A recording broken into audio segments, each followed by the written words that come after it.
Hi everybody, I'm Alex and welcome to A Single Woman on the Loose, where I talk about all things pet sitting and pets. It's extremely important that you break out your different fees for the different services you offer. Now I know that sounds like, well, duh, but I've had some instances lately where I handled it correctly and I didn't handle it correctly. So I'm going to go over those, as well as at the later in the video I'll talk about what I include in my house sitting fee, as well as what I don't include and I charge extra for. So I am a dog trainer as well as a house sitter, and there are two guys that I sit for quite often. They had two dogs, one of whom died about a year ago, and about 6 months ago they got another small dog, and I went to sit for them. They were going on an extended vacation, and as they were leaving, one turned to me and said, "Well, when we get back, our dog will be all trained." And I looked at him and I said, "That is a different service. Would you like to hire me to train your dog?" Now, first of all, I handled it politely. And secondly, I let him know that was not included in the house sitting service. And I gave him a chance to hire me, and I got another job out of it. So I handled that one pretty well. But again, I let him know immediately, no, that is not included in the house sitting.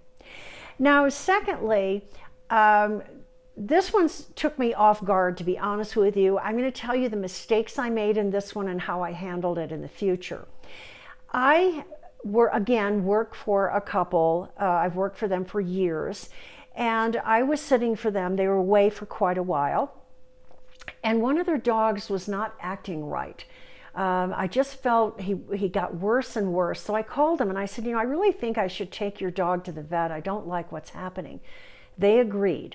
Now the vet was a half hour away.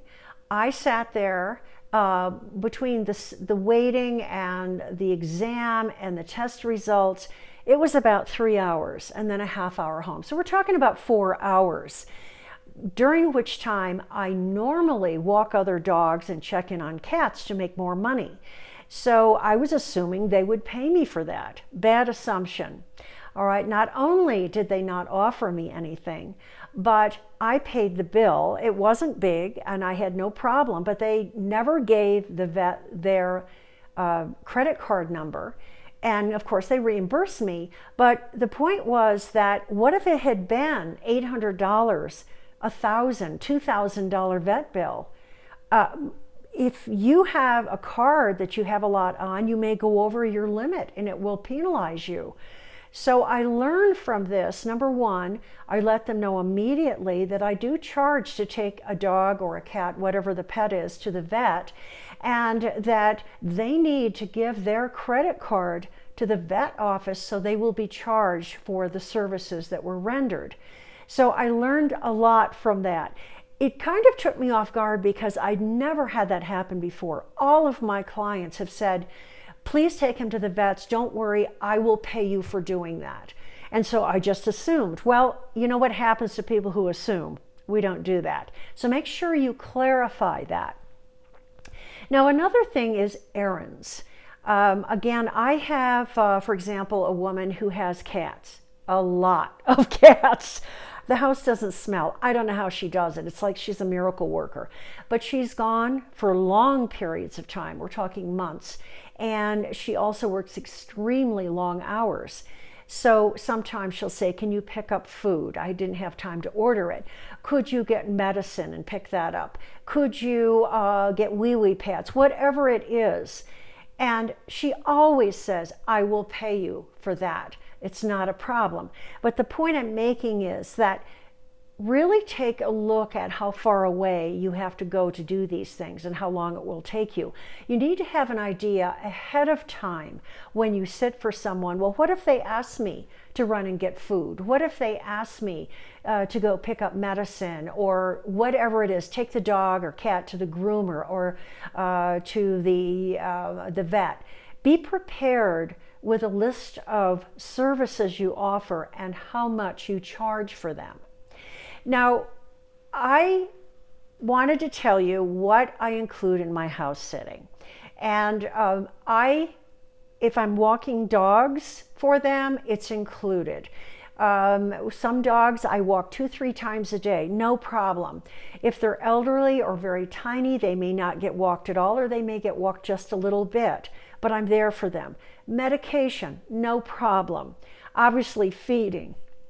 I pick up mail, I bring in the packages, I water plants. If there is a garden, I happily water the garden or the outside flowers for them in season. That's not a problem. But I don't weed gardens. I mean, I'm not a gardener.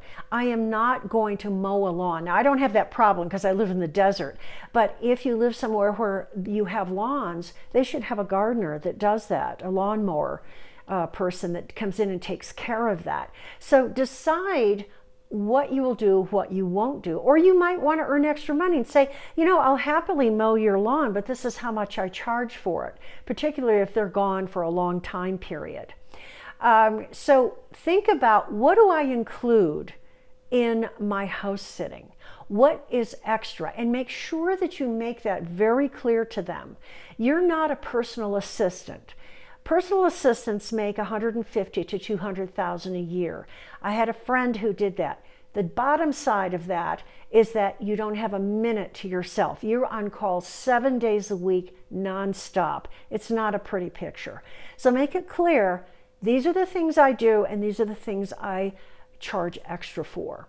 If you've had any of these things happen to you where you weren't quite sure how to handle it, or it took you off guard, I'd love to hear about them. Ask me if you're not sure how to handle things, or let me know if you've handled them in a different way. I'd love to know about it. Thanks for watching. I'll see you on the next video. Bye-bye.